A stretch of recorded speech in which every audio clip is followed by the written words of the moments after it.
So, we're going to make our ceremonial cacao. Most of you will buy cacao that looks like this. This is actually a purple cacao. It's an unfermented cacao that we make. So, not very many people do this one. But I'm going to show you. I don't know, it's a little dark today. I'm going to show you, hopefully you can see that it does not look brown. It's because it's not fermented. But this is the cacao that I'm going to cut.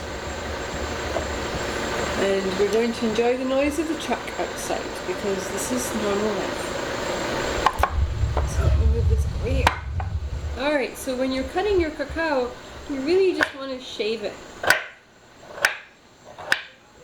You can see that this tempered a while ago, and so it's nice and hard.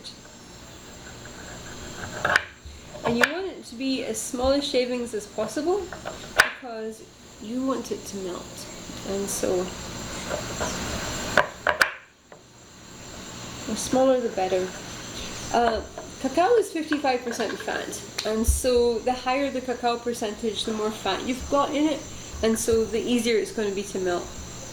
If you're working with ceremonial cacao, you're going to be working with 100%, which is a good high, more than half of it is fat. If you're doing this with cacao powder, because you can't get the cacao that you want, then you have to add fat back. Ideally you're going to add cacao butter, but if you don't have cacao butter, you can add another oil, coconut oil, olive oil, sunflower oil, any oil that you like, or you can add nuts, or you can add avocado, or anything to bring up that fat content, because the terpenoids, which are oil soluble, are an important part of your cacao experience. So we're going to use shaved cacao block. This is 100% untempered block, and this is some that we made earlier today that did not get molded into anything, so you can see it's much finer.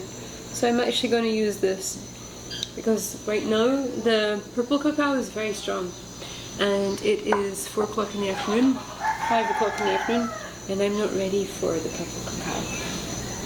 So I'm going to use this right now. So cups can be any size. A ceremonial dose is between 20 and 50 grams. 1 tablespoon is about 8 grams of cacao. So we're going to do a 3 tablespoon dose, which is about 24 grams of cacao. The stronger the cacao drink, the more active your experience will be. So I recommend 20 to 30 grams. That's plenty. And you're not going to feel restless, you're going to feel relaxed. 50 grams, I don't think I've ever had a 50 gram dose of ceremonial cacao in one sitting. That's too strong for me. And I drink a lot of chocolate and a lot of coffee during the day, so 50 grams is too strong. But if you want to dance, if you want to have the energy to do a lot of things, if you want to accomplish a lot, then maybe 50 grams. But I would definitely start off at the lower end and maybe work up. So I've got 3 different cups here. For me, it's really important to drink out of a cup that I feel connected with, or that has a memory for me, or that I just love. All of these 3 cups actually came from Mexico. These 2 are from Oaxaca, this one is from Mexico City, and I just really like the ceramics. So this is a small cup. It's about the size of it's bigger than an espresso, but it would be a very small cappuccino. But this has the smallest amount of water. It's up to you how much water you put in. If you want a thick chocolate, a thick cacao, then use less water.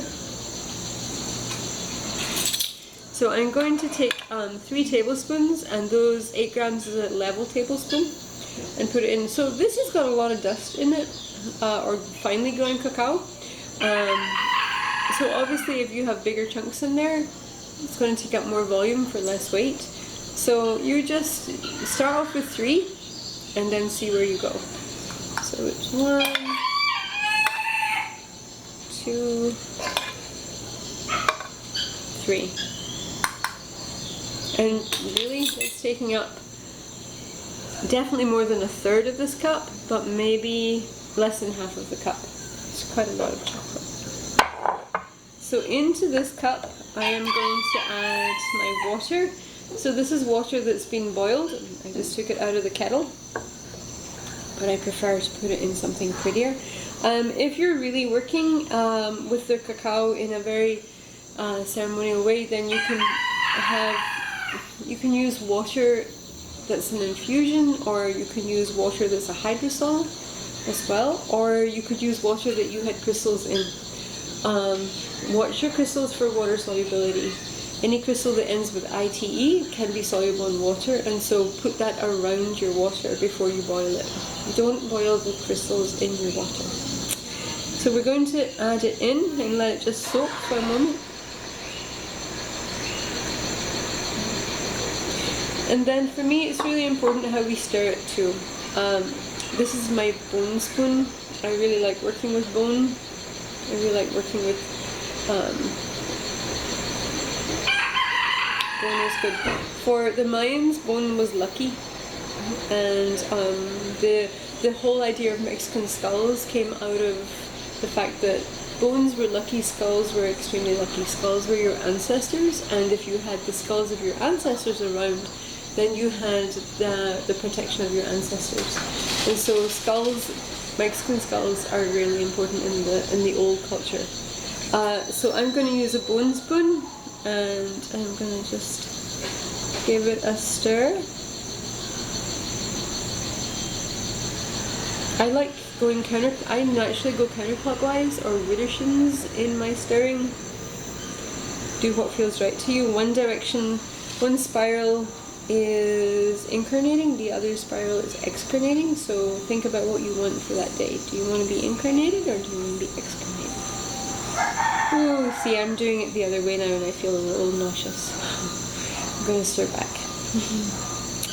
And today I'm going to just put 2 additions into my chocolate. I'm going to use some salt. This is just a sea salt from Costa Rica. I've got another spoon for that. Just a pinch. And I'm also going to use a pinch of chili, because I really love chili with chocolate, and it is very traditional. So I do quite a lot of chili. That was a lot of chili. I need to do a lot of chocolate this evening. Tonight's a Friday. Tomorrow is our main day for selling chocolate bars, so this is going to help me finish up my work week.